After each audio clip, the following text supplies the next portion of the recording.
told me he's having a little difficulty getting signed on. Have you seen him yet, Brady?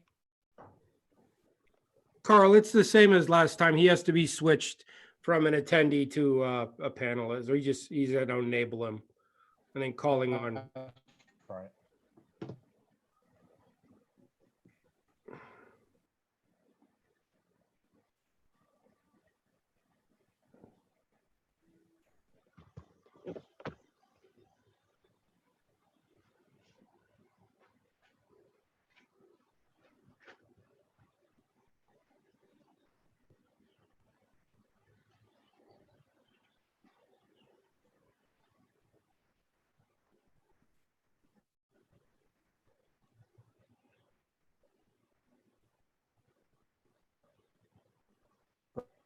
Brady, can you switch Lance like we did the last time?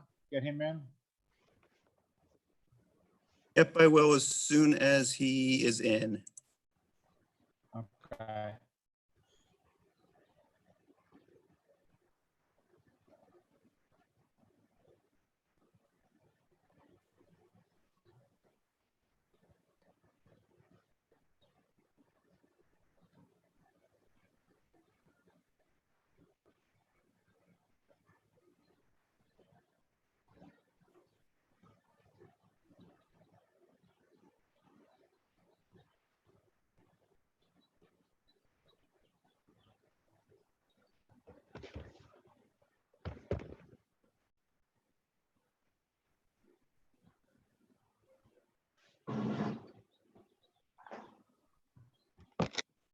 Hello, this is Lance. Hi, Lance. I hear you. Hello there. Okay, I'm unmuted, I guess. Yes, you're unmuted. I can hear you. Yeah, we can hear you, Lance. Did you? Okay.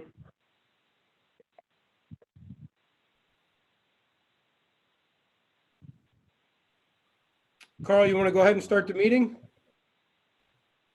Okay, we'll do that. I'd like to call to order the May 18th meeting of the Benton Area School Board. The start time is 6:35. Missy, will you do a roll call for us? Mr. Bath here. Mr. Knaus? Ms. DeYoung? Here. Mr. Griffith?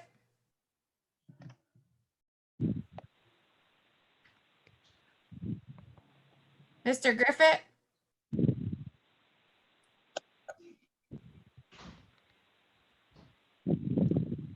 Hello, this is George. I'm here. Okay. Mr. Hess?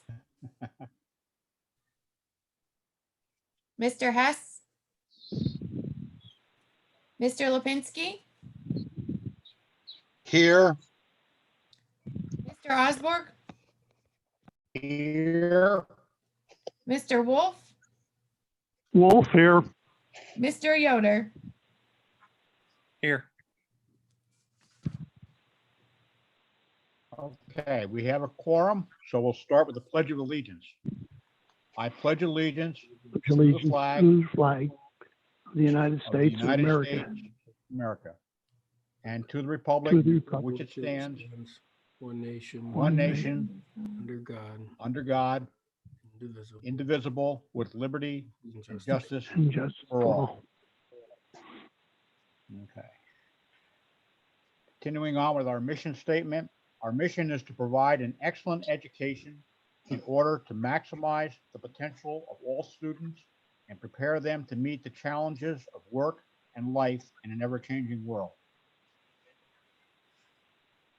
Continue on with the recognition of individuals and presentations. Jen, I guess you're up to do the Mid-Penn All-Star winners. Yes, I have some outstanding student athletes to recognize from the winter season. First, from girls basketball, Emily Lockard was named defensive MVP of the Mid-Penn Conference, and she was also a third-team All-State selection. So congratulations to Emily. From boys basketball, James DeLassy was named the boys basketball most valuable player. Congratulations to James. We have a number of students to recognize from wrestling. Nolan Lear made the first team Mid-Penn All-Star. He was a sectional champion. He was second in the district. He was the regional champion, and he finished 5th in the state. Congratulations to Nolan. Zach Paust was named first team Mid-Penn All-Star. Second at sectionals. He placed 3rd at districts. He placed 4th at regionals, and he was a state qualifier. Chase Burke was named a first team Mid-Penn All-Star selection. Caden Temple was named a first team Mid-Penn All-Star selection. He finished 3rd at sectionals, 5th at districts, 4th at regionals, and was a state qualifier. Ethan Cobb, first team Mid-Penn All-Star selection. He finished 3rd at sectionals, 2nd at districts, 2nd at regionals, and he placed 7th in the state. Gable Strickland, he was a first team Mid-Penn All-Star, a sectional champion. He finished 2nd at districts, 2nd at regionals, and was a state qualifier. Andrew Wolf was named first team Mid-Penn All-Star wrestler. And Dylan Granahan was also named the first team Mid-Penn All-Star selection. And finally, we have cheerleading. Jenna Franklin was named Benton High School's outstanding cheerleader. I'd like to say congratulations to all those student athletes. We had a great winter season. Thank you. Okay. I want to wish my congratulations to everyone. I can't shake your hand today, but good job. Thank you very much.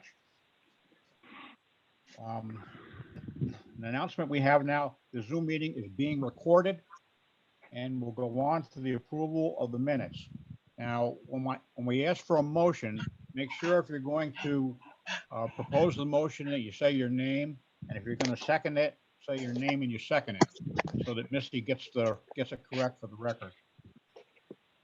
So on the approval of minutes, I will need a motion and a second that the minutes of the following meetings be approved. April 20th, So moved. 2020. Okay, our regular meeting. Okay, do we have a second on it? DeYoung, second. Okay, good. We'll go to a voice vote. Missy, you just want to read down the names and see what they say? The best way to do it.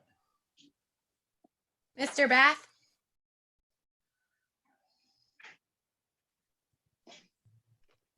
Yes, Bath.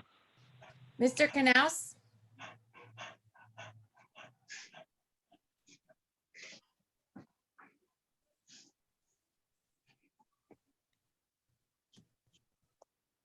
Mr. Knaus, Don't believe he's on yet, Missy. no, it's showing he's on. Oh, okay. I didn't see him on my screen. Miss DeYoung, Yes, DeYoung. Mr. Griffith, Griffith, yes. Mr. Lipinski, Lipinski, yes. Mr. Osborg, Osborg, yes. Mr. Wolf, Wolf, yes. Mr. Yoder. Yes. Okay. The minutes are approved. We'll move on to the opportunity for visitors to address the agenda. Again, like we would do at our normal meeting, please limit your comments to 3 minutes and state your name and your address before you speak. Brady, do we have anyone that wants to say anything that you're aware of? Not that I'm aware of, but I will unmute all the participants and then remute after a minute if nobody has anything.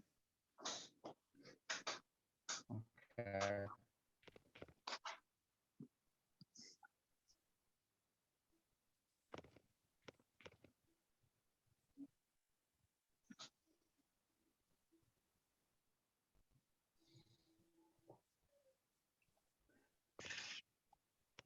Okay, we'll move on then to the changes to the agenda. Under administrative, we have the graduation procedure we're going to follow. and the settlement agreement. And under personnel, we have Schedule A forms. They should be attached on your computer.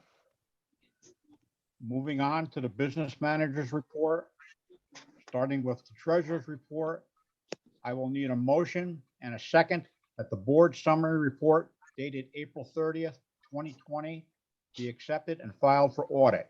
And So again, you moved, have that DeYoung. attachment on your computer. So moved, Okay. DeYoung.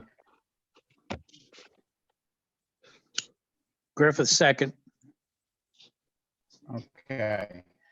Any question on the board summary report? Comments? All right. Then we'll move to a roll call vote, Missy. Mr. Bath, Yes, Beth. Mr. Knaus, Canal. Ms. DeYoung, Yes, DeYoung. Mr. Griffith, Griffith, yes. Mr. Lipinski, Lipinski, yes. Mr. Osborne, Osborg, yes. Mr. Wolf, Wolf, yes. Mr. Yoder. Yes. Okay, the treasurer's report is accepted. We'll move on then to the approval of bills. Again, I will need a motion and a second to approve payment of the following bills. 4/21/2020, the 5/18/2020, check number 86482 to 86531. You have attachments on your computer. So moved, DeYoung. Griffith, second. Okay. Do we have any questions on the bills? Any discussion?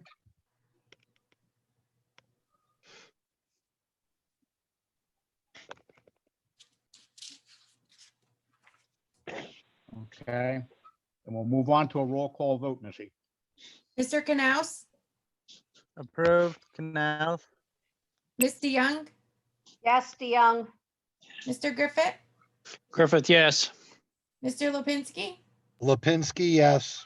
Mr. Osborne, Osborg, yes. Mr. Wolf, Wolf, yes. Mr. Yoder, Yes. Mr. Bath. Bath, yes. Okay, the bills are approved. We'll move on then to the superintendent's report. Mr. Gefton? Yeah, I just wanted to go over a couple things today. On the big picture at the state level, there are a lot of rumors flying around. There was a rumor last week that Pedro Rivera said we were going back to school in the fall. That has been recanted. He was quoted out of context. What he said was he would love to, ideally, go back to school in the fall. That's what he said. He did not say that's absolutely what we're doing. He is under a ton of political pressure. There was a very interesting video released by Representative Turzai from out west. He's the Speaker of the House. He really attacked Secretary Rivera. I think pretty unfairly. I'll be candid. I thought it was inappropriate the way he spoke and did not really take into account a lot of things that we're facing. It makes a nice sound bite to say, why can't kids have a track meet and you're killing their dreams and everything. It's a completely other thing to be responsible for bringing multiple teams of children together on a track and to have a track meet. And I happen to know how wide a track lane is. It is not 6 feet. It's 42 inches. It's 36 at minimum. That's not 6 feet away from the person you're running next to. So while it makes a nice thing and it's very politicized for Representative Turzai to attack Secretary Rivera that way, it's not really fair. So we're still obviously in Columbia County, we're still in the zones that have not been opened up.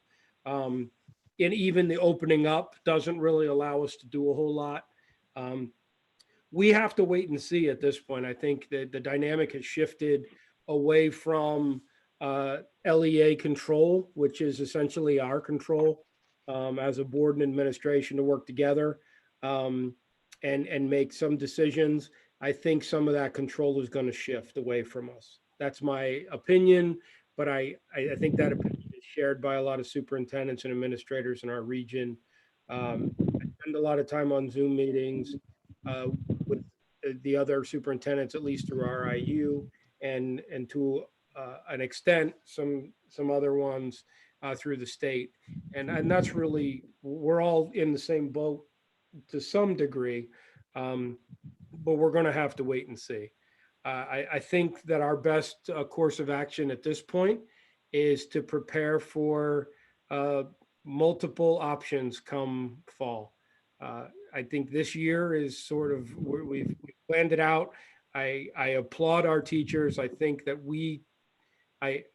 not just because we're the ones who did it, but I genuinely believe that we did the right thing in handling it and approaching it the way we did. I think the feedback, however it's been initially over time, has proven out that our families and our kids were put first. And there's a lot of frustrations. It's been difficult for everyone. But ultimately, I do believe we made some of the right calls, or at least close to the best call we could make. That said, we're going to finish out our school year. You will see tonight a thing about graduation. There is a plan in action where all the wheels are in motion. Again, the administration and some of the teachers and other people, I can't thank people enough for what they've done so far. I think it's been a great idea and kids got to participate in it. And I think we have an opportunity to do something really special for our seniors. We also have the parades for kindergarten and sixth grade, which give them a little something special. I know we can't have May Day. That was in the paper and all. It does sting. It is heartbreaking in a way because that is such a nice community event.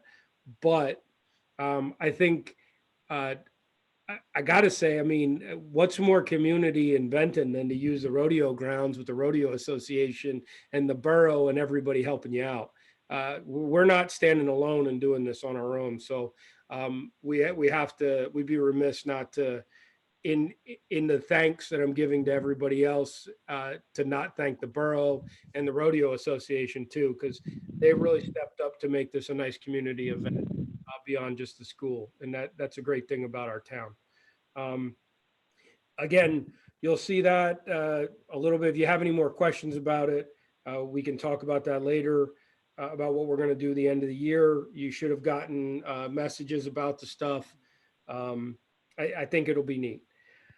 When we change status, if we go to the more eased restrictions, we'll have to discuss what we're going to do with office hours. We've allowed people to come in. Jill, just by the nature of the elementary school, has had, some small groups in. Everything's been with social restrictions, social distancing, respected all the rules. I don't believe we put anybody in danger in any way, but we've been able to do some stuff there. Jill's done a really nice job with all that. Jen's done a great job at the high school, getting stuff organized to clean out lockers and get stuff ready at the end of the year. Jim and Brady are the steadies there all the time. And so they're really the guys getting it done as well.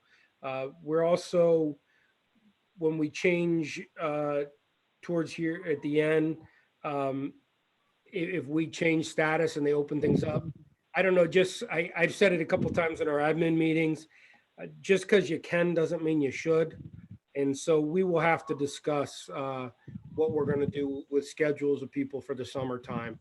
I think, the people who can work remotely or from home, we're going to have to go case by case. The nice thing is we're Benton, we're small, we can do it case by case. We don't need a broad brush. The other thing I just want to touch on in my report here is that we working hard on the budget. Erica's been all over the place with it. They are talking about some CARES Act money. We've looked into what private things could dip into that for us. We don't seem like we're going to take a hit there. We're bringing in another 120,000. Unfortunately, that doesn't do a whole lot for us. It's a one-time sort of stopgap thing. The sort of dangerous rhetoric at the state level is there's still this underlying idea that we're saving a bunch of money as school districts. I've said a couple times, it's a little tongue in cheek, but we've saved some money on our light bill. That's about it. We pay everybody else. We actually are printing way more materials. We have a lot of other things going on, and we really didn't save much money because everyone's been in this sort of hold harmless clause and get paid, you know. So we'll see how that pans out, but this is becoming very politicized. I understand that, but there will be some fallout from it, and it is going to affect us financially. So we'll work through it the best we can. The budget, we're going to have a deficit budget. There's a budget meeting tomorrow night. We're looking at some things. We don't have any guaranteed retirements yet. That would be very helpful, but we will work through it and have something, you know, it's solid soon. We may have to have a special meeting, but it is going to be a deficit budget. Erica's worked very hard at getting those numbers in line, but at one point it was pushing $1 million the wrong way, and that's just the way it is. And so we are worried about the long-term tax implications of this. We're worried about what it's going to do to the district's income. We have a lot of fixed costs, and we have what's generally a very reliable income. That is all in jeopardy right now, though. So we'll survive it. We'll make the adjustments. We're not alone. There's 500 other districts dealing with the same type things. Some of them a lot worse than we are. So I don't want to be too much doom and gloom, but that's essentially where we're at as a district right now. And that's my report today. Okay, thank you very much. Does anyone have any questions for Mr. Gefton before we move on?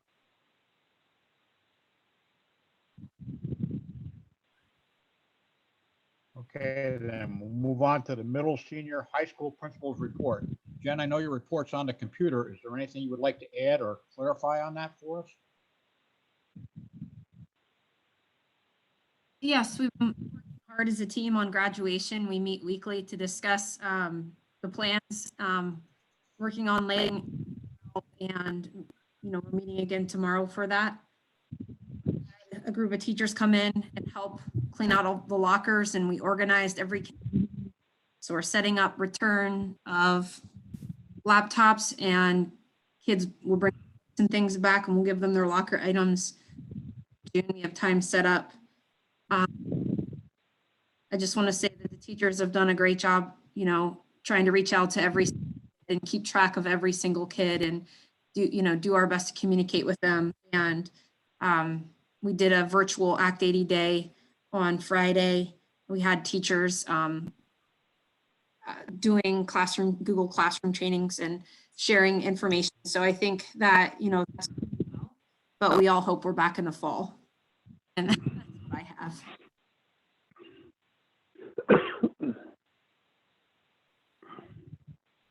Okay, well, thank you very much, Jen.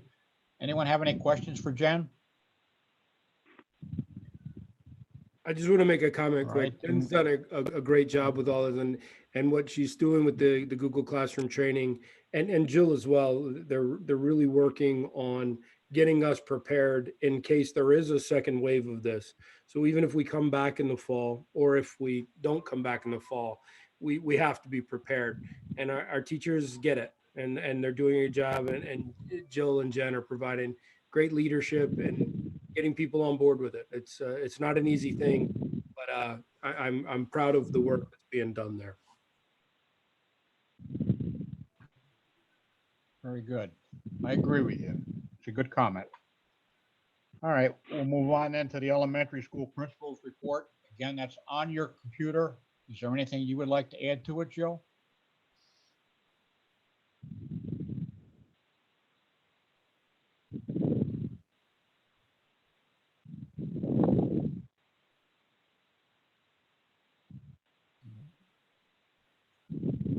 All right. Then we'll move on to the Special Education Director's report. Again, that's on your computer. Lindsay, is there anything you would like to add to yours?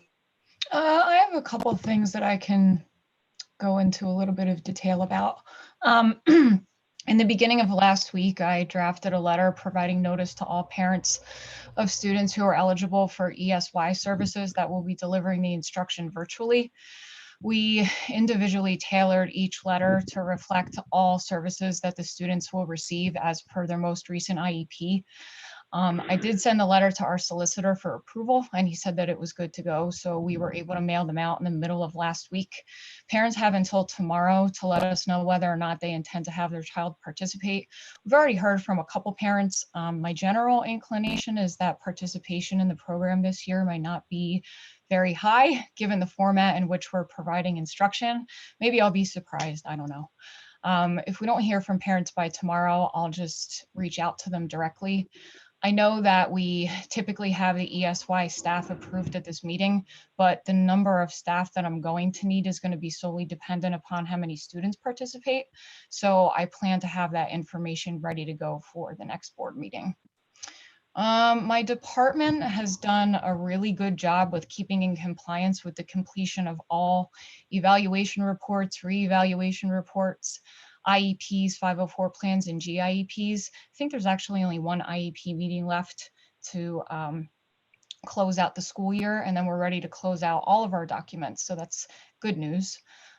There are some documents wherein we weren't able to complete testing. So for example, when we issue a permission to evaluate for a parent, once it's signed and returned by the parent, we have 60 days to complete the testing. But for some of these kids, we weren't able to test them because the school psychologist or speech language therapist has to be physically present in order to be able to faithfully administer those assessments and get accurate results. So what we did with those kids is we closed out the documents and issued a new NOREP stating that we weren't able to test their child due to the pandemic, and that we'll issue a new permission to evaluate upon returning to school, just so everybody is aware of how that works. And that is the legal advice that we were given. So we're still operating in that capacity. Through the intermediate unit, our department will have access to the unique learning system. It's free for 1 year. The unique learning system is a completely comprehensive standards aligned curriculum that's meant for our highest need learners. It has the content areas of math, reading, science, and social studies. It comes with all sorts of baseline and progress monitoring assessments and tools and lessons that teachers can assign that are at the student's instructional level. Me and the teachers that attended the training last week were very, very impressed with it. So we're looking forward to using it. The IU anticipates that it should be available for use by the time ESY rolls around. So that's good news too. And that is all I have for tonight.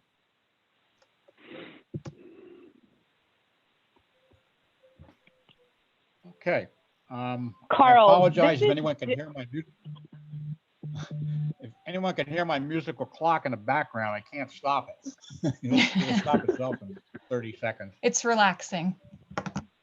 Oh yeah, it's annoying sometimes. Uh-huh. Whenever I get on the phone, it seems to do that.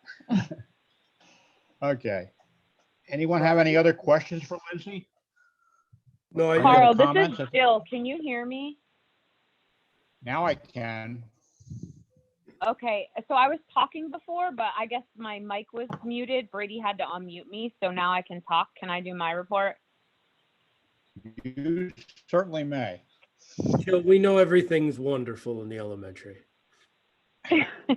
Well, of course, as always, but I just thought I would highlight some things. I just want to say that we are working really hard to help prepare our teachers for next year in case we are not in school. I know Jen said we had our PD day on Friday. All of our teachers have now been trained on Google Classroom. Our high school and middle school teachers are a lot more well-versed in that area, but we are doing our very best to get our elementary teachers ready to go. It will be very difficult because our kids are a lot littler, so it's a lot harder to teach the kids that way. So I have been reaching out to the IU to talk to them and to other schools about any ideas anyone has for our K-2 learners. I'm going to be participating tomorrow with a couple meetings. It's called Odyssey Wear. That's technically 3 through 6. There's nothing K through 2 except for accelerated, it's called. So I am going to be looking at these different options to try to get something that could be universal for our kids. I just want to make everybody aware that, Jen and I have been talking a lot to make sure we are prepared if we have to go online for next year like this, that we have something that's a little bit more consistent. That has been some of the feedback I got from parents and from my staff, is that it's hard at the elementary school because not everybody's using the same thing. So we are going to be working through to try to figure that out for next year. You can read everything else I wrote on my board report, but I just want to say that we are having a kindergarten parade at 5:30 on the 27th and a 6th grade parade at 6:30 on the 27th. And that's all I have. Okay. Anyone have any other questions for Jill? I just wanted to All say, right. her teachers are doing a great job. It's a big leap.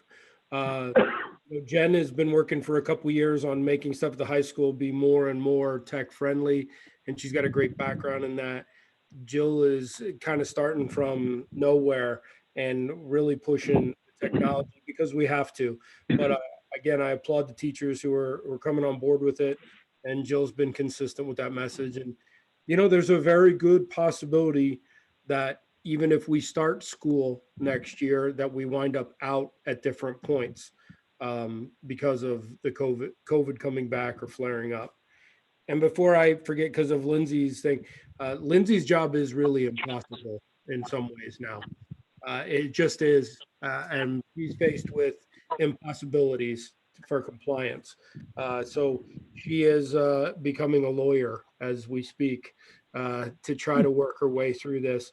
Fortunately, with good relationships and good families and a nice community, we can work through some of this stuff, but it is impossible in this scenario to provide some of the services that your families are entitled to and that the kids, need or want. I don't know what will happen with that in the long run. I don't think anybody does, but Lindsay's really facing an impossible task sometimes. Yeah, that's true. I agree with you. Okay. We move on then to Mr. Brady's report. Things have actually been a lot busier since all this happened. Seems like I'm spending a lot more time here doing a lot more remote troubleshooting. But things are actually running very smooth. I was quite surprised with how well things are going. We already ordered for next year's 3rd grade class Chromebooks. So right now we will have 3rd through 6th on Chromebooks, and then the high schools have laptops. With the CARES Act money, get final approval. I know we looked at doing books for K-2, but we're going to wait until we get the final approval to move ahead with that. And we ordered computers because the computers that they were using, most of them were 7 to 8 years old. So for them to work effectively, they needed something new, powerful, something that the battery lasts on it. And those started coming in today. So we're going to start getting those set up and then getting the teachers for the summer so that they're all ready to go.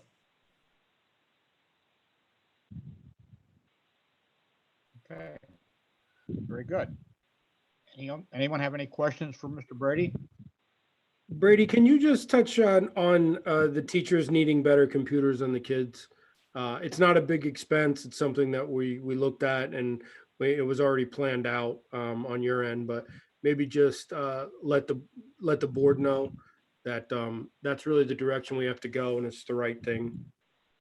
Yeah, even when they were using them in school this past year, we noticed that a lot of the issues with like showing videos and stuff like that, they were just so old that it was hard for the teachers to work, and it would take them sometimes a minute or two to bring something up that students could bring up right away, so the kids would have to wait for the teacher. And it was really ineffective. So we're going to get all those replaced. And I mean, it should fly now in the classrooms. Essentially, just so the board knows, what inadvertently happened with some of our teachers is they had computers before the kids got them. Some of the kids got a better computer than what that teachers had. And then our solution was to at least give the teacher what the kids had. But really, they need something a little bit faster, a little bit better. The computers that our kids have are great for their needs, but teachers just have much more volume of information. They need something faster, and they need it to work all the time. I mean, it's a different thing to download a video and receive it than to create all the content and have all that stored on your computer. And so we needed to. It's one of those accidental things that happen when you make those changes. You find out, where the weaker links are, and some of our teachers need better computers. That's all. Okay. Any other questions for Mr. Brady? All right, then we'll move on to the Director of Maintenance, Buildings and Grounds. Jim, I know your report's on the computer, but everybody wants to hear about the roof, so why don't you start there? Okay, so we just had our pre-construction meeting today with Tremco and Dunmore Roofing. It was just a meeting just to finalize the setup of where we're going to stage all the equipment, the cranes and materials. We're looking to start the second week of June. They're going to begin replacing the wet insulation and the liner before they start pressure washing. The expected completion date is going to be right around the beginning of August, if everything goes well with the weather. With the buildings being empty, the maintenance staff got a chance to get a good head start on cleaning classrooms and stripping and waxing the floors. On tonight's agenda, we need the approval of 2 student workers to help the staff get some of this work completed. We do have our normal summer projects that are going to begin in June. We're going to be sanding the gym floors and getting 2 coats of the water-based recoat on it. Northeast Stage is going to be here to inspect the stage rigging, the weights, the ropes, and the light bars. CSI comes in every summer, inspects and cleans the boilers and the bioplants, so that'll be done. And lastly, Turner Installation comes in, inspects the bleachers for both gymnasiums, so we'll be ready to go in the fall.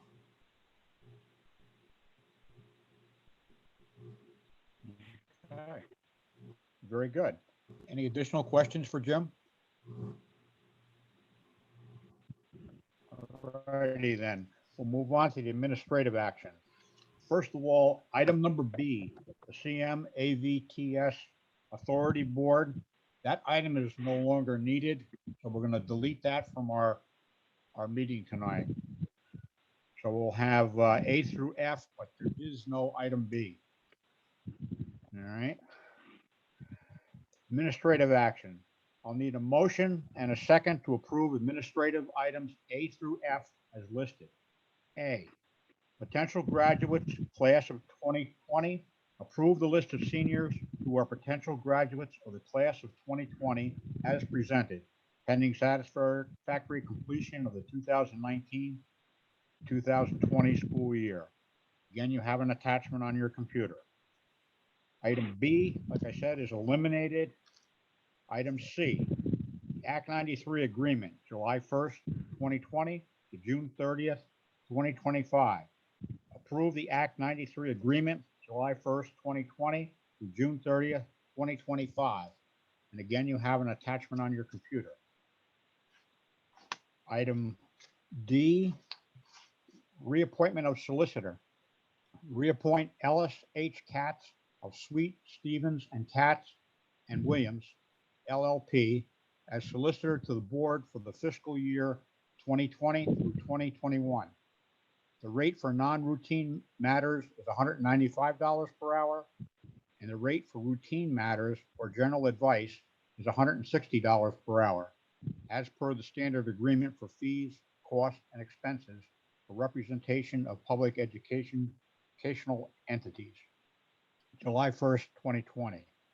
There is no increase from last year. And again, you have an attachment on your computer. E, Graduation. Approve the 2020 graduation ceremony plans as presented in the documents. Again, you should have an attachment on your computer explaining how the high school graduation will be conducted. And F, the settlement agreement. Approve the settlement agreement between Columbia Montour Area Vocational Technical School and the Benton Area School District as presented with the meeting documents. And again, you have an attachment on the computer. Do I have a? So moved by Wolf. someone to make the motion? Okay. A second?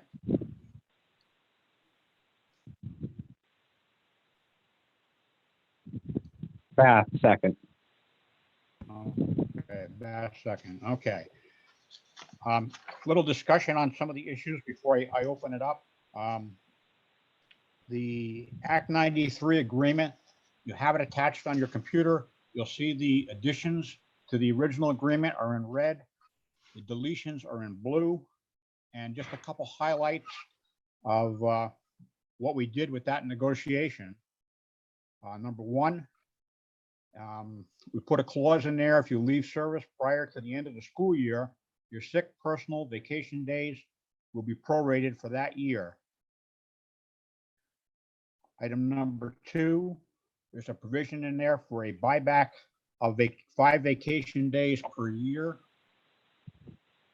Item number three, the sick days buyback is based on the per diem rate at the retirement with a cap of $90,000. You can put this into a 403B, 401K, or an HSA account if it's legal at the time that you do this. Educational reimbursement, the last item, that was changed to reflect a little confusion we had earlier in the year with some people leaving.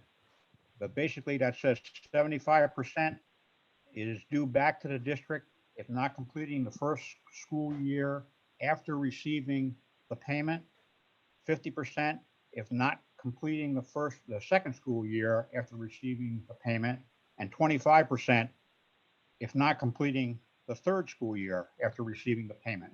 This clarifies the item that was written before. It mentioned about 4 years, and it talked about a 3-year payback over 4 years, and this will clarify that issue.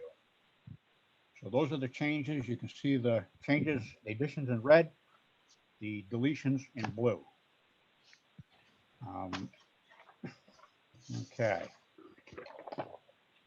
Now, the settlement agreement, the last item there is basically the same agreement that we all saw last month. It's just been massaged and edited a little bit by the two lawyers to put it in, as Mr. Gepton says, legalese.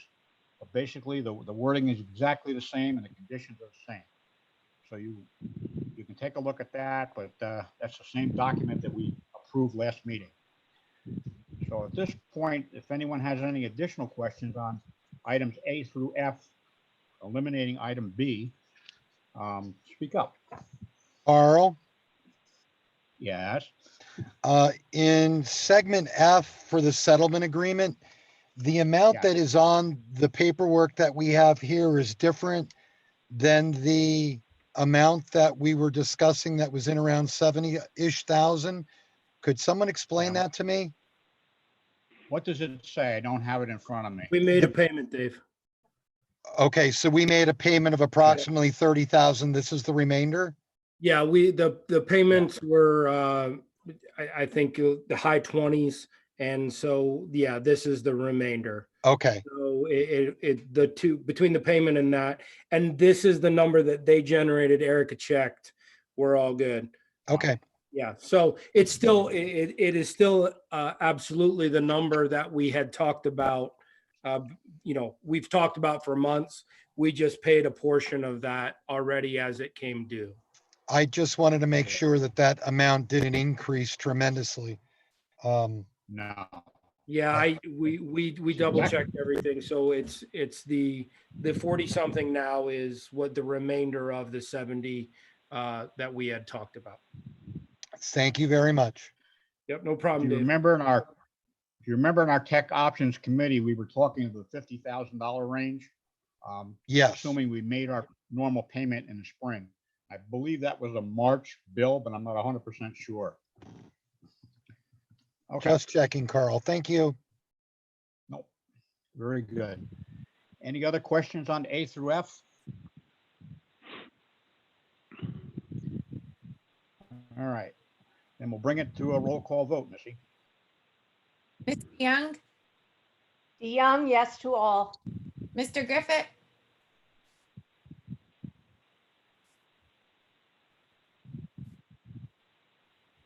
Mr. Griffith, Griffith, yes to all. Mr. Lipinski, Yes to all. Mr. Osborne, Yes to all, eliminating item B. Mr. Wolf, Wolf, yes to all. Mr. Yoder, Yes to all. Mr. Bath, Yes to all. Mr. Knaus. Yes to all. Okay, items A through F, excluding B, are approved. We'll move on into the athletic committee. Bruce, you're not with us. Lance, you want to pick that one up, maybe? Okay, I'll need a motion to approve athletic items A and B as listed. Item A is 2020-21 fall coaches. Appoint the following coaches for 2020-2021 school year as listed. This appointment is made pending successful completion of all the mandated courses and trainings. Head varsity boys soccer coach Harry Schlichter, 7th year, $2,618. Assistant boys soccer coach Ron Kelsey, 32nd year, $3,613. Head varsity girls soccer coach Billy Pasakinis, 5th year, $2,425. Assistant girls soccer Brady Hess, 6th year, $2,018. Head varsity field hockey Christy Tudoro, 3rd year, $2,260. Assistant varsity field hockey Salvatrice Nichols, 2nd year, $1,765. Head varsity golf Brian Hess, 5th year, $2,425. Head junior high softball Miranda Pell, 6th year, $1,633. Assistant junior high softball Pete Rose, 2nd year, $550. Fitness room supervisor Chris Mitchell, 15th year, $3,223. Item B, 2020-2021 volunteer fall coaches. Appoint the following volunteer coaches for 2020-21 school year as listed. This appointment is made pending successful completion of all mandated courses and trainings. Boys soccer, Garrett Watson. Girls soccer, Shane Hess. Golf, Scott Murthel. Junior high softball, Dana Sarnowski.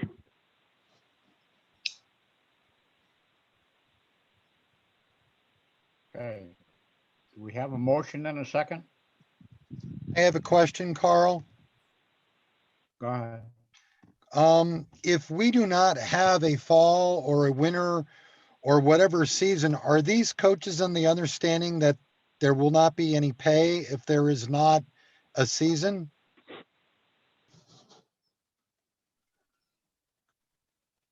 Mr. Gifton, would you like to comment on that one? Yeah, I would. I mean, we'll have that discussion with everyone. I think this approval, it just gets us ready for that. If they don't do anything, what we did was we prorated our spring sports, and we didn't have any issue with that. So this would just be the same. But we can certainly have that discussion.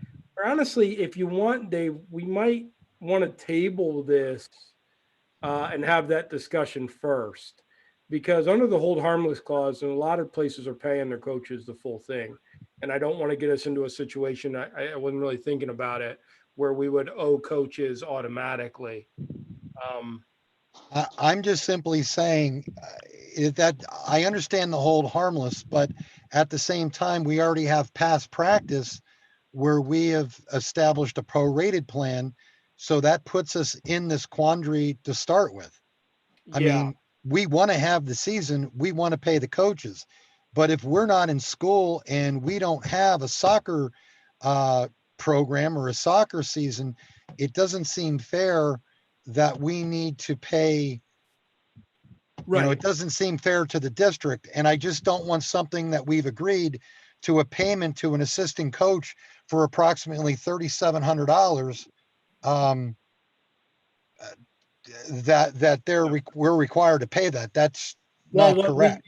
you're correct in everything you're saying, Dave. We did establish a sort of a hold or against the hold harmless. I guess what we did was we implemented a prorated pay for the amount that was done in the spring, and we didn't have any pushback or any real recourse there. It was a fair agreement. We paid for the time that was put in, and that was it, and it was accepted.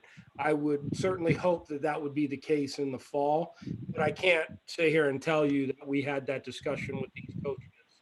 And Jamie, Yeah. did I miss at some point where we agreed to pay the spring coaches on a prorated basis? Because I don't remember that. I don't know that it ever went to the board for approval. I think it was just an action that we took based on the cutoff at the time. So people had only worked. Some coaches never really even got started. So, the season was canceled, therefore the whole service was canceled.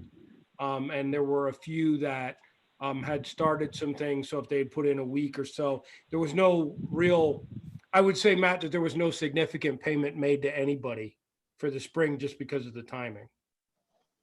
But no, I don't know that we had a discussion about that, honestly. This is Griffith. Let me put something in on this. I think if you want to pass this tonight, I think we should put something, this appointment is made pending successful completion of all the mandated courses and trainings and the successful completion of a season. I would agree with George on that. I was just going to say, I think if we want to pass it tonight, there has to be something in there, given the, on the idea that we have the season. Yeah, I would have something in about proration, proration for the amount of the season that is completed. Well, out of curiosity, Matt, do you know what they did at East Lycoming? I got paid the full amount, and every coach did. Even though there was no season, or you started the season? We had approximately 2 weeks, and I believe it actually had to go before the lawyers, and it was on their end. We never, us as coaches, we never broached the subject. I just asked. In fact, I expected prorated pay, and they came back and said, I think it had something to do with unemployment or something like that. So all coaches got paid full amounts. Yeah, I do. I am aware of some larger districts that did do that. We did not. And I think there are several other districts in the area, and especially smaller schools, that did not pay coaches for, obviously, for a service that wasn't rendered, or prorated, paid according to how many took, the expected number of weeks of a regular season, and divided it by how much time would have gone in. And yeah, I think proration is appropriate, and I think like with what George said, I don't necessarily think we have to table it. I would just say, those payment amounts are based on completion of a full season. If a full season is not completed, it will be prorated. Right. That should be good enough. And to me, that's very consistent. good way to I know put the it. whole harmless clause is something that we used on the other things, and that's the state rule. But if a coach leaves, halfway through a season, we don't pay them the whole season. We pay based on the weeks of work. So, that is what we did in practice. And to your point, Matt, I don't believe we did come to the board and do that. I think it was a reaction at the time. And now it's coming up, obviously, as we look at the fall coaches. So what? Appreciate the does somebody want discussion. Thank to- you. Does somebody want to make an amendment or some suggested language here? And I then, can make the amendment based on what I just said. Okay. You know, that those amounts are based on a full completed season. If the season is to be shorted, the pay will be prorated as a percentage of the amount of the season that was completed. Missy, do you have that? Mr. Gefkin, you would have to say something according to the PIAA start times. Because from a previous coach, I could tell you that you'll have coaches trying to have practices this summer. So it would have to be according to the PIAA start times for the season. So Matt, I think that's kind of self-explanatory because the season doesn't start until the official first day. Anything that's done ahead of time is extra. We coaches don't get paid for out of season. The good ones do. I do not see why there's a reason we couldn't put that in there. Okay. Yeah, I mean, we can just, Because then you have a definite start time on a definite questioning that no one could question. Well, who did what? yeah, you're right, Dave. PIAA does define the times. You know, so Matt, are you okay with your amendment or rewording to include that? Yeah, that's fine. And like I said, I think all coaches are paid based on that. You know, like this year, March 2nd was the first day of spring sports. That's how coaches get paid. And so I we'll will just second it. PIAA defined seasons. I will second. Okay. Missy, you have that? Missy, you want to? I do. I have it all. Yeah, Can you read what it would be then, please? Thank you. I have the amounts will be based on a full season. If there is not a full season, the pay will be prorated, defined by the PIAA. Okay. And so that would be in addition to for fall coaches, paid fall coaches under A. Okay. Everyone okay with that? Okay. That's good. Yes. Sounds good to me. All right, thank you. It's better to do it that way. I agree with you. Thank you, Dave and Matt. So you can go ahead now and vote on it as amended. Okay. Missy, we'll do a roll call vote then.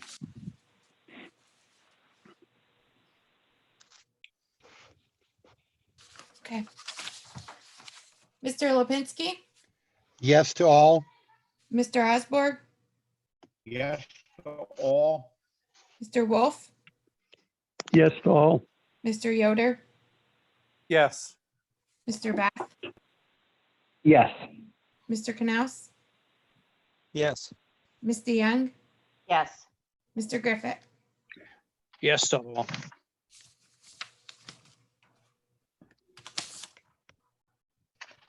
Okay. Items A and B are approved. Moving on then to buildings and grounds and security. Dave, is there anything you would like to bring up? I can tell you, I have been sitting in front of this school for the better part of a month and a half. And the building looks great. The lawns are mowed. Everybody's been working their tail off. The students getting stuff out of the school. I think Jim and his staff have done a fantastic job. Okay. I'll second that. Okay. Any other comments on buildings and grounds? All right, we'll move on then to finance and insurance. George, you want to take this one? Okay, I'm going to need a motion and a second to approve finance items A through F as listed. A, depository, First Columbia Bank and Trust Company. Approve First Columbia Bank and Trust Company as the depository for all funds for the fiscal year July 1, 2020 through June 30th, 2021.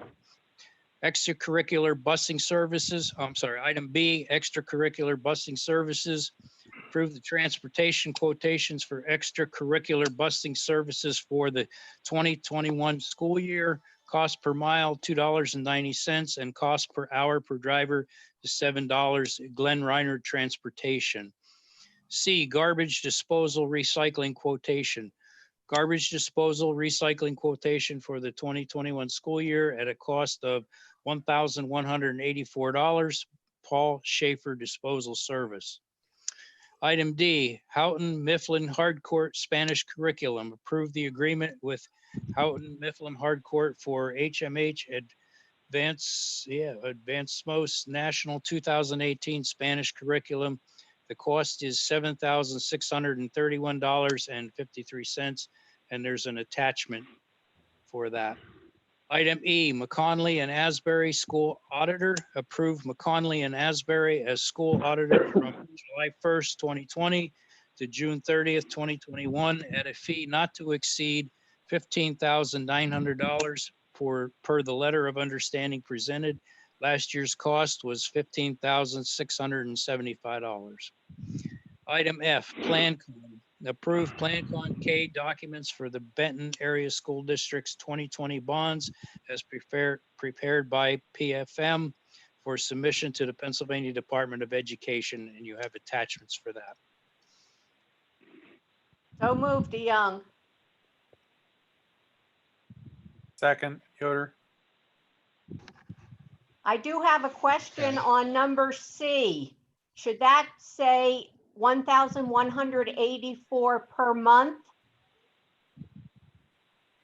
I think that's a yearly cost. No, that's a monthly cost. Is That's that a monthly month cost. Okay. Yeah, Yeah. that should be specified then. I would say Okay, good catch. 2021 school year at a cost of $1,184 per month. Paul Schaefer Disposal Service. Yeah. Okay. I have a question on the PlanCon documents. There's an awful lot of documents that are attached with the agenda. Erica, could you just give us a couple of the highlights of what all that means? Yeah, that's actually just the paperwork to, when you get the PlanCon, our initial loans that we reimbursed, that we refinanced, had PlanCon lease number that we use to submit our reimbursements when we make a debt payment. So this is all the paperwork that's required to switch them to our two new loans. There's a lot of paperwork and it seems like it's the same thing, but there's a bank loan 2020 and a bank loan 2020A with the two different banks. So they will have two different lease numbers since we'll be making two different payments. Yeah, that's what I was driving at. It's a lot of paperwork there. Okay. Any other questions on A through F? No, I just Missy wanna- or Jill, the D, the Spanish curriculum, is that the electronics section that we discussed with the book section? Yeah. Okay, and that's what you guys, Yes. you were happy with that, correct? Yeah, so that is, everything is online, but then for the 8th grade, we did get the books one set of 25 because the kids take it each marking period and there's all the kids take it, but that is the cost of all of the rest virtually plus those 25 bucks. Okay, I just want you to be happy with that. Thank you. Yep. I had a question about C again. The $1,184 a month. Assuming that we don't return to school in the fall, our amount of garbage or trash incurred in a month is going to be greatly reduced, I would assume. We're still going to be paying the same amount for services that are not going to be nearly as large. Is that correct? Jake, I think you'll find that we still generate a lot of garbage. Yeah, no, Jake, you're correct. I mean, the volume would certainly go down. What I would do is, if that's the case, we can go back. I mean, Jim's specs are pretty good, and we could go back and talk to him. And Paul Schaefer being a local guy, I think that he would honor a reduced pickup amount and prorate it back. If you want to pull that off and not do it now, and we could, Jim and I could get with them and say, hey, just in case, can we do something here for a reduced rate? I think you find when you bid the commercial ones out, they generally cut you a decent break because of the volume that they know they're going to get. You know, sort of it's their bread and butter ones. So the pulls aren't as much per dumpster as when you get it, you know, when you call for one. But you know, we can talk about it, Jake. I think you have a good point. We could try to negotiate. If anybody's uncomfortable, we could try to negotiate something outside of that now. I don't know for sure where we'll be, but if we're not there, we don't generate nearly what we do when we're in school. You're talking every garbage can in every class, every day, plus the cafeteria. We generate a lot of waste. You know, so you we want still, to we just still generate pull some item number C? Carl, but nothing like we do. You know, Mr. Canales is right. When we're in school, it is completely different, and I'm sure Jim can attest to that. He does come every week, though. Am I correct? Once a week? No, he's here about 3 times a week. Yeah, and way more than once a week. We would have enormous dumpsters if it was only a once a week pull. He's probably what is it, 3? Yeah, and you'd be surprised, you know, even though that we've been closed, how much stuff we've been cleaning out of the lockers, out of the stage area and stuff like that. So we've generated a lot of trash, even though the kids aren't here. Well, summer waste is completely different than school year waste. Right. You know, so your summer pulls sometimes can be even more, but it's a different thing. But I think Mr. Canals is right. If you honestly look at it, if you didn't come back in August or well, September, October, what would be the volume of your garbage? It would be greatly reduced. You wouldn't need 3 pulls a week, you know? So we can pull this and award it still because it's an annual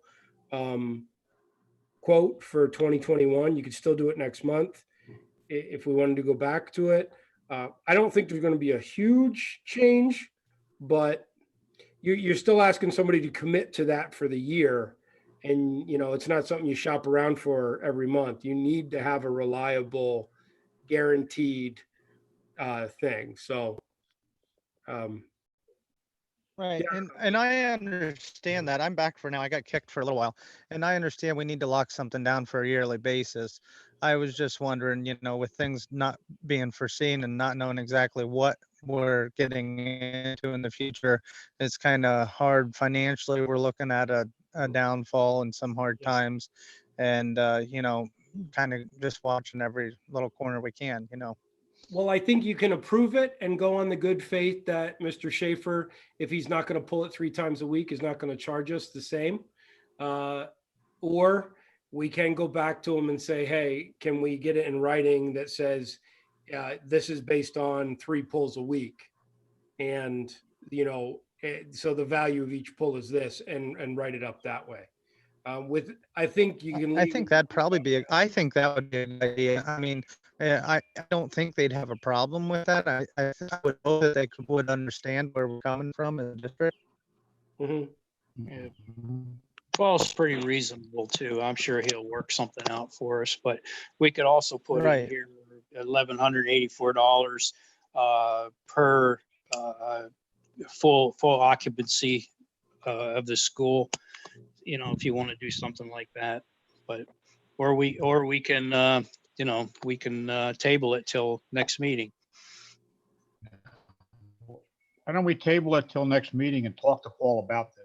See what he suggests. All right, we can do that. Yeah, that sounds good, Carl. Okay, good. So item C will be tabled. Right.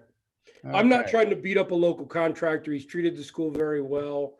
And you know, we've had a good relationship, and he's probably significantly lower than any other bid. Yeah, he's very reasonable, and he takes everything. Right. Yeah. So I'm very conscious of maintaining those good relationships with local contractors.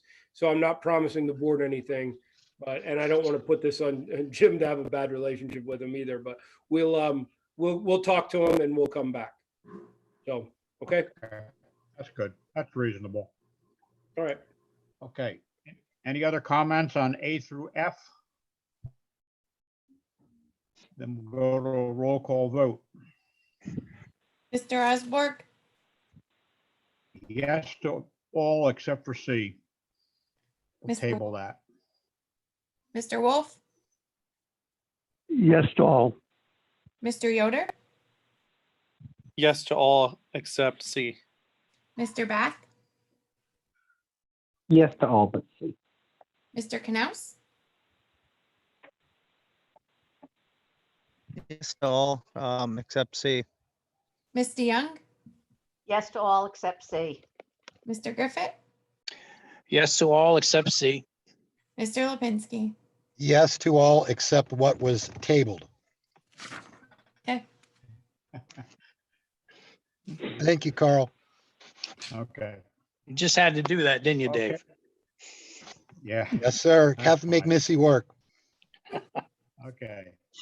Items A through F, except for item C, are approved. Move on then to Personnel Committee.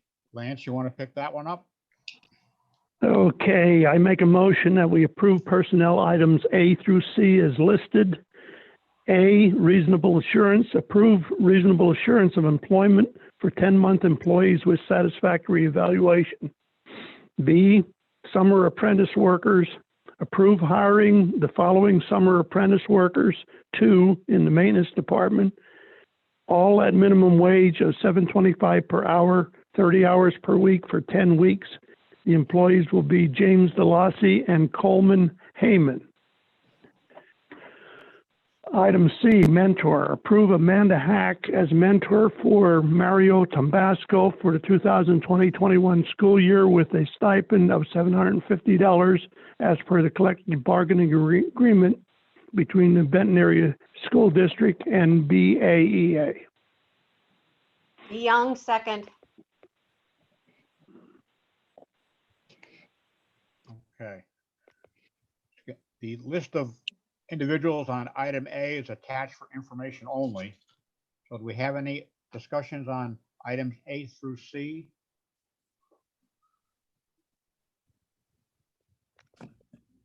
Okay. We'll go to roll call vote then, Missy. Mr. Wolf, Wolf, yes. Mr. Yoder, Yes. Mr. Bath, Yes. Mr. Knaus, Approve A and B, or A and C, approve A and C, but not B. Ms. DeYoung, Yes to all. Mr. Griffith, Yes to all. Mr. Lipinski, Yes to all. Have we had anybody picked up Odyssey of the Mind? Sorry, Missy. No, that's okay. We haven't had any, but right before we went out, I put out to advertise and we haven't gotten anyone. Okay, as I'm simply saying, I couldn't get my mic unmuted quick enough to ask that previously. Yes to all.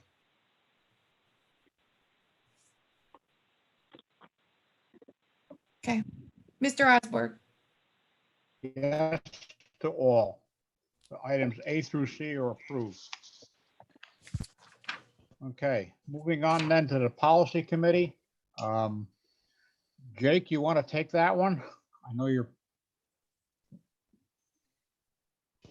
I don't know that I've ever even been to a policy meeting. I know we had rescheduled a few there before this went crazy.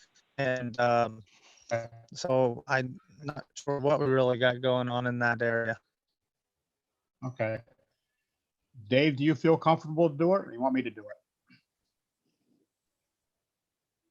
The only thing I think that we have that's outstanding is Brady was working on the large book of the emergency plan. And I believe Brady was almost done with that. And then everything kind of hit. So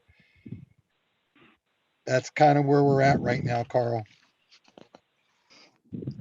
Yeah, So we're on the unfortunately, policy there has not committee. been a meeting. However, there is a policy 006, the local board procedures, it actually comes from the state as a revision. So what we're asking you to look at tonight is voting on that. And that's not something that we were able to discuss and have our own meeting about. But that's something that the state sometimes pushes down to us. So. And all we added in there was to have Zoom meetings. Yes. That's all was added in there, What I was thought. that we are able to have a Zoom meeting. It's a logical thing that the state has, sent out, like you need to adopt this so that you can continue to work. In my reading of that, Missy, nothing was changed. It was just that was added on page 3. Yes. Yeah, you're correct, Dave. That is correct. No. This is just the first reading. We'll have to do this again next month. Well, we still got to vote on it. So Carl, you want me to take it? Do we? This, Well, do we have a motion and a second? So this is moved. Wolf. I'll make the motion. Griffith, second. Okay. Okay. Any further discussion on this? Again, this is just allowing us to conduct our meetings by the Zoom platform. Carl, do we Any need to change read? to anything? Carl, do we need to read this? We haven't read Okay, the we can motion. read it. You want me to do it? You may do it. Okay.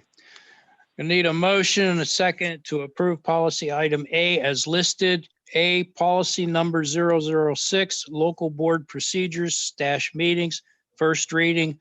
Approve the first reading for revisions of policy number 006, local board procedures meetings. And that would be for addition of Zoom meetings to our policy. That is correct. I believe we have a motion and a second on it already. Or we want to Yeah, do that we should. again? Yep.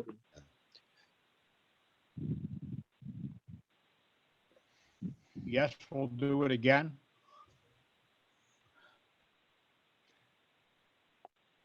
Wolf, I'll make the motion. Lipinski will second. Thank you. Any further discussion on item number A? And Misty, let's go to a roll call vote. Mr. Yoder, Yes. Mr. Bath, Yes. Mr. Knaus, Yes. Ms. DeYoung, Yes. Mr. Griffith, Yes. Mr. Lipinski, Yes. Mr. Osborg, Yes. Mr. Wolf. Yes. Okay. The motion is passed. We'll move on then to negotiations. As you can see on the agenda, the negotiations committee has completed their work and created a new contract with the Act 93 personnel. I use the word contract, it's an agreement actually, with the Act 93 personnel, and we approved that tonight. Moving on then to supplies and transportation. Kathleen? Nothing. Okay. Moving on to textbooks, curriculum, and planning. George? Nothing tonight unless unless Jill has something.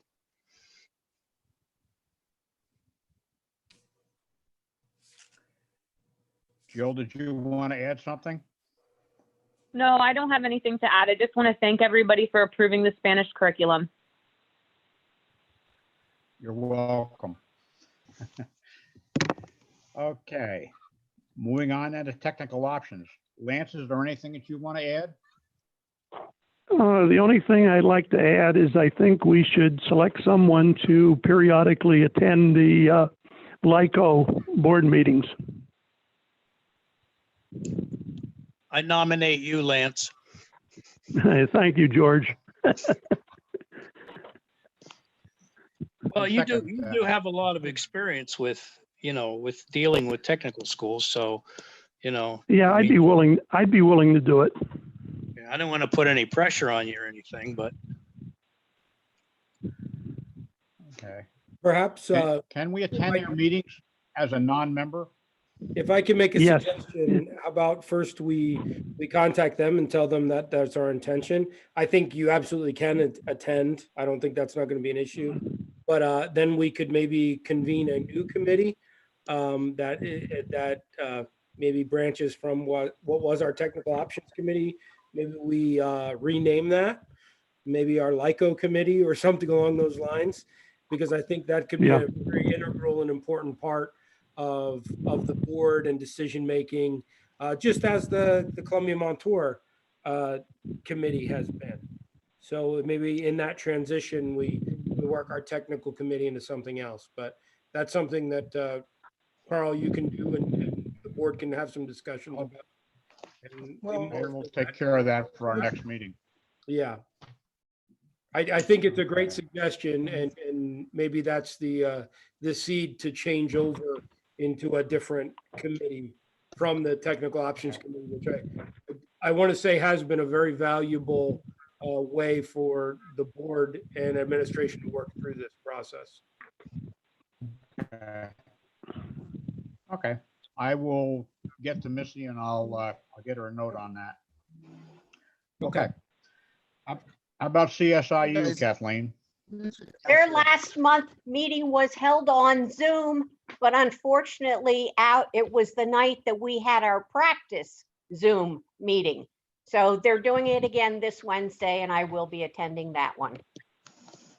We are up to vote very soon for some things down there. We'll make sure that we have our representatives set for the next year. I know Pete has done a great job, wink, wink. If you want to continue, Pete. Kind of neat to be able to do it from where I'm at. Yeah, that's very cool that you can still participate from there. Okay. All right, moving on then to Columbia Montour Area VOTEC. Is there anything that you want to add to that, Kathleen or Lance? I wasn't there, you guys were. Yeah, I'll add to that. I have not attended any of their Zoom meetings since we made the decision to leave. I felt that it was best that we did not do that, and I did not participate in the selection of their new director. But I still get correspondence from them, and I can tell you that tomorrow night they will be approving Paul Kreider, that's Kryder, as their new director. And I also know that from correspondence from them that they are still looking for an assistant principal, an HVAC instructor, and a mechatronics instructor. So they still got a number of vacancies there. That's all. I agree with you, Lance. I have taken the same track and from direction from the board in our discussions. I have not participated in the council there or the superintendent's advisory. I did not participate in the selection process. I was invited. It was very nice of them, but from direction from the board and technical options committee, I felt it was best to stay out of it. I do think it's going to be interesting that they did limit their scope to people who are only familiar with a very different model of how to run a VOTEC. The guy coming in is from a CTC model. That is his expertise. And I would think he's been very successful as Berks County, as a principal in Berks County at their CTC. It is a part-time program. So they don't have someone coming in who is familiar with running a full-time district with all the other academics and all those things. So it is interesting that that's how they limited their scope. So I wish them well, but as of tonight and then tomorrow night, when they hopefully approve their end of our agreement, we will be out. So I have a question though, Carl.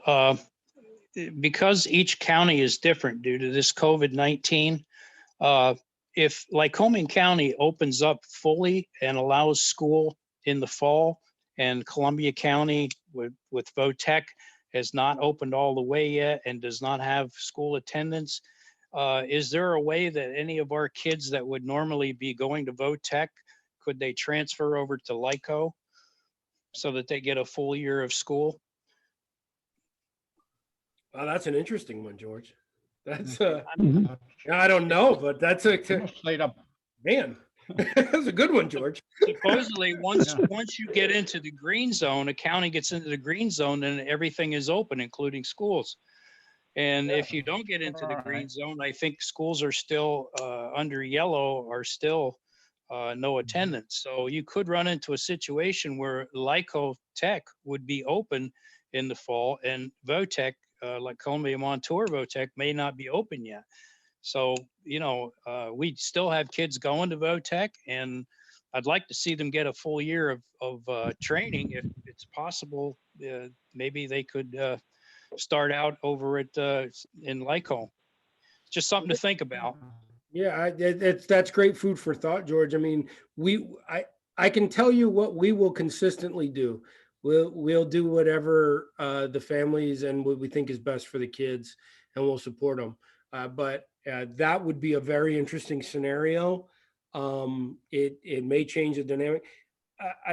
We've been very forthright and honest through this whole program, through this whole transition, and our unfortunate sort of issues with Votech that have come up. Every kid that transitions to Lyco is a benefit for our district because they stay with us, and it becomes a financial savings as well. The financial is secondary to what we believe is the academic part of it and the piece of it that's going to make sense. But every kid who transitions, if the pandemic becomes part of that, that would be I don't even know what you call that. It would be a Well, happy accident or somehow. Like, I hate to benefit from it, but that would be a benefit for our district if kids went there. My suggestion would be let's propose that to Ellis as a possible area. Sure. And see where we are legally with that, because I think our only issue there is that they do it by counties. Obviously, we're in the same county as Columbia Montour. So what are we going to be able to offer for academics at the homeschool? We would be doing something remotely. Yeah, that's true. Yeah. But honestly, where Votech has struggled, from what I understand, really is, we went through this whole period and we are educating our children. We're reaching out, we're doing things. Votech has really struggled to find a way to have hands-on training in any way. Their shops, my understanding is that's been very difficult. And I can see why that would be very difficult. So Transportation may be the issue there. If Columbia County is still closed, could we put the kids on a bus and send them to Lyco? I don't think so. Yeah, that's a good point too, Lance. Yeah, there'd be some hurdles to Yeah. Yeah, there'd be some hurdles for sure. But I think if they were okay to offer face-to-face, in a shop area, and Columbia Montour wasn't, we would still be doing academics remotely. And because we're in Columbia County, Lance is right though, transportation would be the sticky wicket. Maybe we put, if we only had 5-10 kids, we'll run a bus instead of a van. They can sit further apart. Whatever we got to do, we'll figure it out. It'd be interesting. I can ask Ellis's opinion. I think that's kind of a neat idea, George. Okay.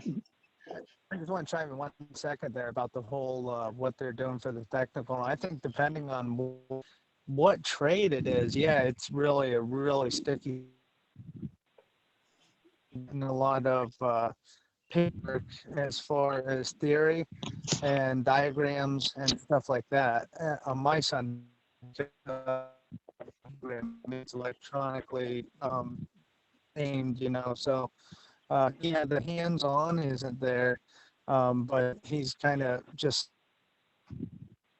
work and theory and mathematic square aimed things that he wouldn't normally be doing as much of in the shop because they're doing more hands-on learning, where now obviously they can't do that. So he's really getting nailed by theory is what they're pushing a lot. And of course, each technical trade is different, as much theory is in it. But so that's where that course is going anyway. I can speak for that. Yeah, and believe me, I don't want to bash them. That is a tough thing to do. And No, it's I very didn't mean it like that. Yeah. At all. I was No, just, I feel for for cosmetology, you know. But yeah. I mean, I yeah, don't know what I don't know. Where do you even start with some of that stuff? It would be very tough. oh yeah. But that's an extra challenge for any kind of technical training. And it does, Right. as you said, you know, Jay, you're 100% right. It's so much dependent on what the trade is, how much of it is really dependent on hands-on. And, you know, that type of student gravitates towards a hands-on thing generally, depending on the trade again. But it's a tough thing. That's a tough thing. And it's not a Columbia Montour thing. That's a statewide CTC low tech thing. It's a tough thing.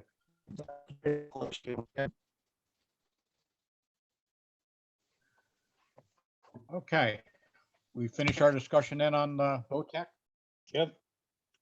Okay, we'll move on then to, is there any unfinished business we need to bring up? I'm not sure if this is unfinished or new business, but here in Hawaii, they're really pushing cyber school, especially this Connections Academy, which I believe is all over the country. But anyway, what's to keep, say, 50, 60 parents enrolling their kids in a cyber school in case we don't open? Do we have anything we're dealing with that? Well, there was supposed to be a moratorium on enrollment, but with Betsy DeVos as your federal head, you know, they are very much at the federal level in favor of that, and even trying to throw more money at it. So no, there's nothing really that stops it.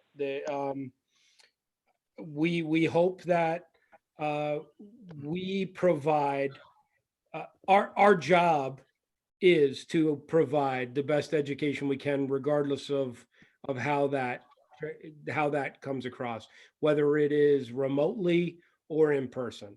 And we have to get better at doing it remotely, just like all the other public schools in the state. If someone feels very strongly that Connections Academy is better than what we're doing, I think come fall, you could lose kids to that. I certainly hope we don't. I believe in what we're doing. I believe in what Jill and Jen and our administrators and Lindsay and Brady are working at. I believe in our teachers. I believe in that connection. I believe in our small town. I mean, I feel like I'm giving a political speech here. Yeah. But No, I agree with you. I honestly hope feel- it doesn't happen, but they're really pushing it. Yeah, they are, but they always have been. They are using this in a way that I don't think is ever better than what we'll do. I just don't believe Oh, I that. agree. I agree. Yeah, I agree I think too. our teachers will do a better job keeping connected with our kids, and I think they're better at it. Kathleen, I think there's a lot of parents out there now have a better appreciation for what teachers do on a daily basis. I agree 100%. I second that. I think that I think and I hope that as we work through this and we keep getting better at it, that we've approached it the right way, that our teachers are ramping up that they're ramped up and ramped down. It's just the timing of it is very odd.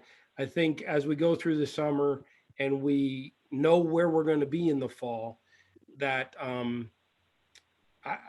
I think we're tough to compete with. If a parent calls me, I will make a heck of a sales pitch to keep their child with us.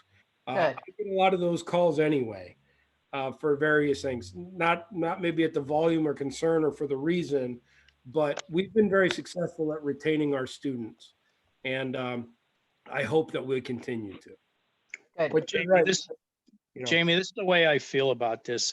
With the talent that we have on board in our district right now, there's no way that we can't be better than Connections Academy in a personal level and a academic level. I don't see where we would even be even with them. We would be much better. I just don't see it. Find me a cyber charter school anywhere nationally that's actually successful. They're just not. They aren't. They are not. They're not held to the same standards as any public school, and they are not successful. There are these it just doesn't work. It doesn't work. It's not the way. It's my biggest fear of us transitioning into more cyber stuff. We lose kids. They need to have connections. They need to be with people. We're social animals, and cyber charters don't work. If I thought they did, I'd go work for one. I don't believe in them. I can't function that way. I don't think people function that way. It's a very special kid that is successful in cyber charter. It takes a special kid. We have our own so that we can keep our kids as much non-cyber charter in their cyber charter as possible. So we put conditions and rules on it. And if they don't do this, we follow up, we're after them, we bring them back in, we make deals with parents. And most of those kids come back to us in some way, shape, or form. Okay. I just think that in the long run, I know we're better, and I hope that we can keep, and I hope most parents understand that. I think they do. I think people get that generally. And if they want stats, they're all over the place. They may have a good sales pitch for a cyber charter or Connections Academy, but look at their data and then look at ours. Our kids are more educated. They are more successful. They just do better. I'll have to see how it plays out. That's all we can do. Yeah, we will. But Pete, you're right. I mean, it's out there, and it opened up a market for them that didn't exist before, because people who would have never considered it are now looking into it. I just hope that they look into it in a way that's informed, and that they look at the data, and that they engage with their local public school, whether it's ours or not, and really make an informed decision before they head that route with their kid. Because Okay. I feel very strongly, obviously, about it. I just don't think they work. Okey doke. All right. We have any new business to discuss? I have two things quick. I just wanted to let you know that we may be losing a science teacher in the high school. I was informed that one of our teachers was offered a position in another school. And so if you see an advertisement for chemistry at the high school level, it's because we can't go without that.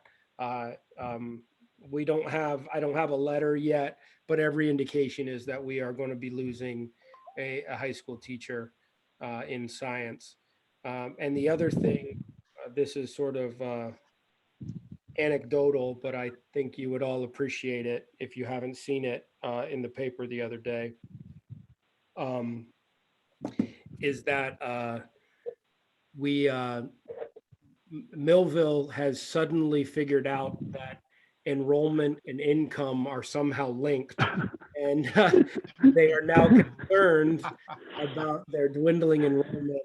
I just wanted, I don't know, I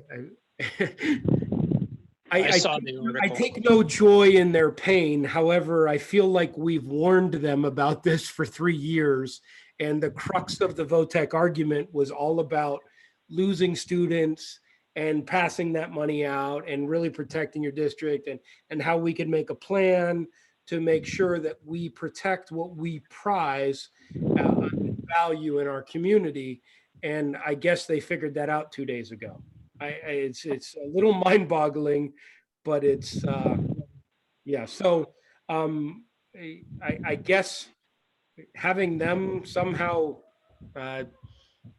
third party tell us we're right now, I don't know if there's some satisfaction in that, but I kind of feel bad for them, honestly.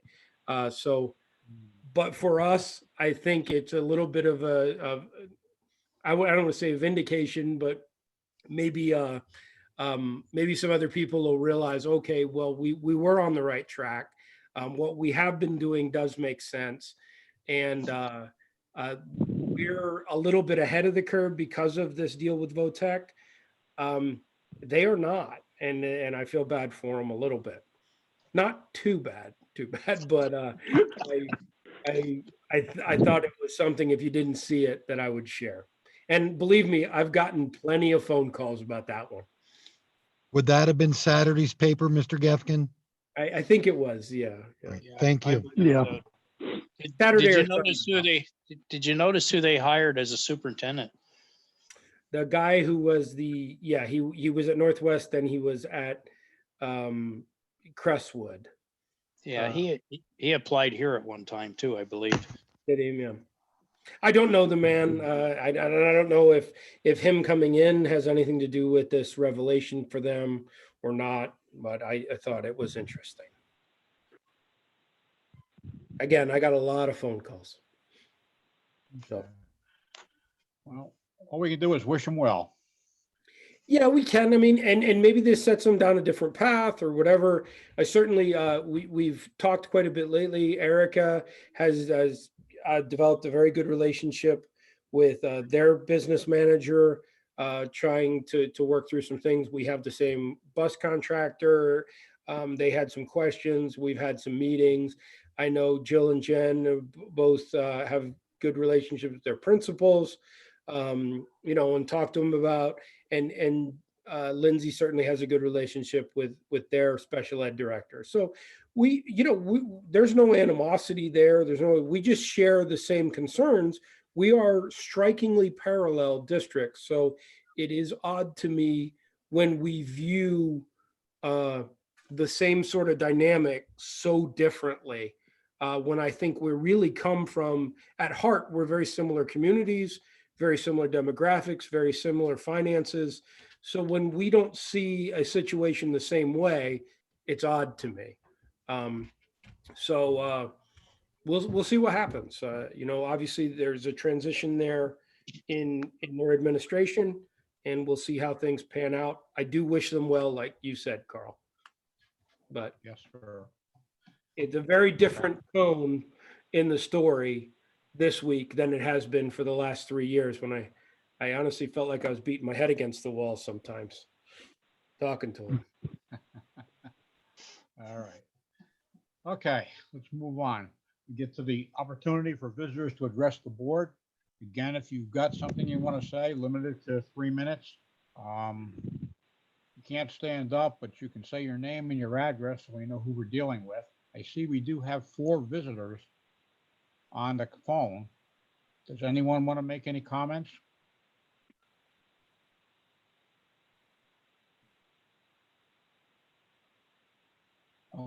Okay.